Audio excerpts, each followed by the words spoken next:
because I'm out there in that ring. That's why y'all in here. So one of my buddies was like, Jack, man, come on, man, you ruining the party. I said, fuck that. I said, oh, y'all get out my room. And I made everybody leave, and I slammed the door. Wasn't nobody up but me and this one bitch and my cocaine, and that was a wrap. Right. You know, and you would just be surprised as to how many times I had been with a white girl that I was her first nigga that she had fucked ever. Right. You would it just amazed me. I'm just like, you ever slept with a black guy? A black guy? She said, no. I said, well, why did you pick me? She says, well, New Jack, I'm just so just because you wrestle and you just, oh my God, I just love you. And I was like, oh shit, is that easy? So for a long time, that was just part of the game. And then when I got tired of it, right. and then I stopped, you know. And I think what really drove me to pulling away from when I got hurt. Right. And nobody came to see me.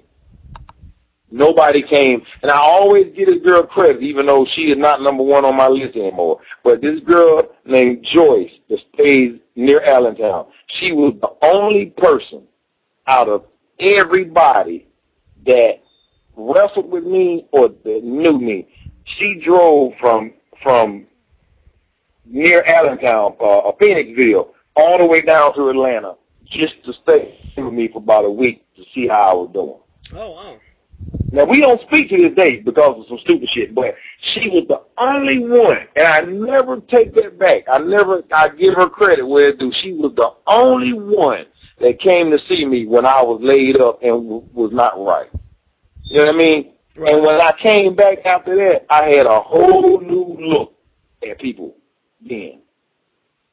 Then I went to going from my car to the locker room, back to my car, back to the hotel by myself, to the airport, gone. Right. You know what I mean? So because then I realized. Go ahead.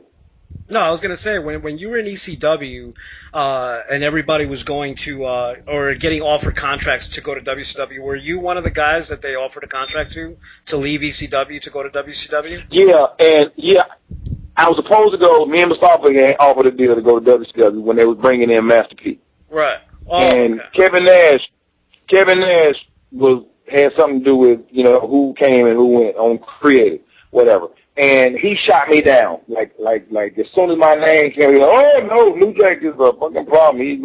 He stabbed somebody one time. Okay, well check this out. That same angle, that same stabbing that I did, right. They did it with John Cena and the little Puerto Rican dude, Carlos Colon's son. Yeah, they did it with them, but yeah, they did it with them. If you remember back, that's when Cena was making that movie, so they had to take him off the TV for a little while. Right. But what they did was they made it seem like he had been stabbed by somebody, and they actually considered using me. But then people were like, "Oh, fuck that! He did it for real." So, right. And I talked to Thomas Dreamer, and then I talked to Paulie, and they both told me. They said it was true. We stole it right from what you really did. Right. Because he got stabbed like 9 or 10 times. I stabbed the guy. I think it was like 16 or 9 or some shit. Right. But you know. And that's what I came from. When I was offered to go to WCW, Nash stuck his hands in, and they was like, nope, we can't use him. And it was funny, I saw Nash at a convention one night. One day it was me and Terry, and I ran up behind Nash and playfully grabbed him around his neck like I was choking him. And he said, New Jack? I said, what's up, buddy?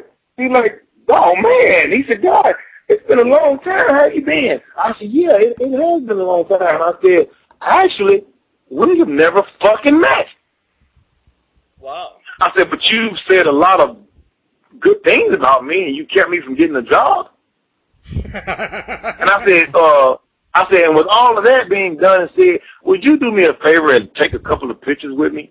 I said, I'd love to have a picture standing beside the man that kept millions of dollars out of my pocket. Right.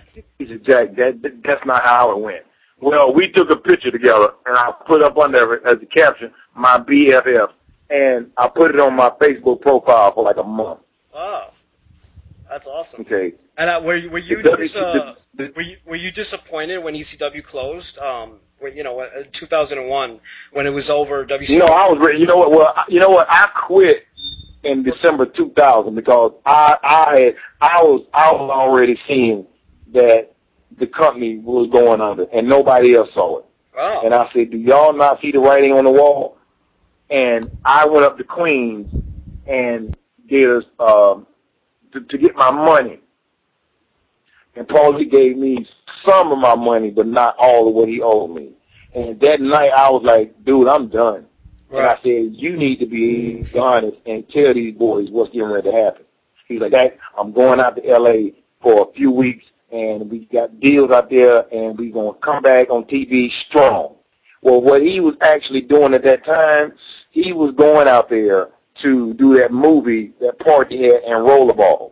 Right, right.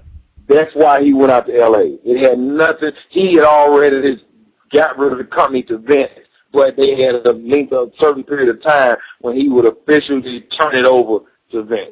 So, but I knew it because I'm like, I said, dude, he's not booking angles. He's just booking matches. It's just, right. He's just throwing anybody in there with anybody. It didn't matter who did what. I said, do y'all not see it? And I quit. I was like, I'm done. Right. And then it was like, well, if anybody goes out and try to work any other Fed, and if you try to come to WWE, he was like, I'm going to make sure you don't get a job. So a lot of the boys sit home for months and wouldn't even go do indies. Right. And then when they did get a job, they got a low-end contract and then went on TV and got squashed. Well, I went out to XPW by then. I was like, the hell with them. So, I mean, I was only going out there like once a month. But, I mean, they paid me pretty good. Kevin Kleinrock and them took care of me and everything. You know what I'm saying? Right, right. And Kevin's a part of, this Extreme Reunion, this Extreme Rising thing. Yes, I mean, and I done talked about everything else except that show. We are doing a show in Philly. That's right. Saturday at the National Guard Armory in Northeast Philly. And some of the guys will be there from ECW, from the original, and then we got like a lot of new guys coming in also. You know what I mean? And he's the one that the first show we didn't go over too good, so we're gonna try to come back and redeem ourselves. Right. Yeah. Everybody's excited about it. Of course, like I said, we had Shane on Monday. Really talk really good about this show.